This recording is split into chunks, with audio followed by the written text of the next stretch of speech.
Light is falling fast towards the Earth. It is expected to hit next week. News Channel 5's Dave Arnold tells us if scientists have any idea where the debris will crash and if you should be worried. Booster ignition and liftoff of the Space Shuttle Discovery. In 1991, the 5-ton Upper Atmosphere Research Satellite was launched into space on the shuttle Discovery. By 2005, it had been decommissioned and will re-enter the Earth's atmosphere. But this time, Houston may have a problem. The satellite is predicted to crash to Earth by September 24th, but NASA experts do not know yet where. They're expected to have a better beat on its path, but only with about 2 hours warning, as it enters at 5 miles a second.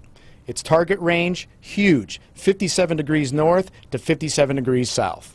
57 north to 57 south pretty much encompasses the entire populated world. The vast majority of the 7 billion people on the planet live within those latitudes. Well, there's an enormous amount of space junk up there. We've got tens of thousands of satellites, not all of them working, still in orbit around the planet Earth.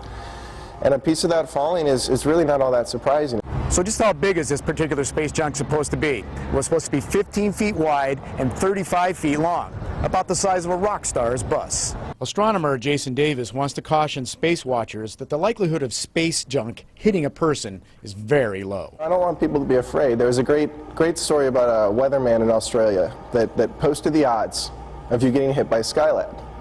And he came into work the next day wearing a feather in his hat, and said now that he's wearing a feather in his hat, his odds just dropped by 100,000 to 1. Scary, but I'm sure it won't be big enough for anybody to have to worry about. VANESSA Whitford isn't worried for her space-loving children. In fact, she's looking forward to it. He would think it was really neat to see something come flying from the sky. It's a little scary, but I'm sure it won't be big enough for anybody to have to worry about.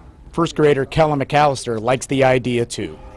I would like to see a shooting star fall from the sky. Dave Arnold, News Channel 5. Scientists believe that the debris from the satellite will spread over a 400 to 500 mile radius when it hits. And consider this, your odds of experiencing the hit in some way, 1 in 3,200. Compare that with your chance of being struck by lightning, which is about 1 in a million.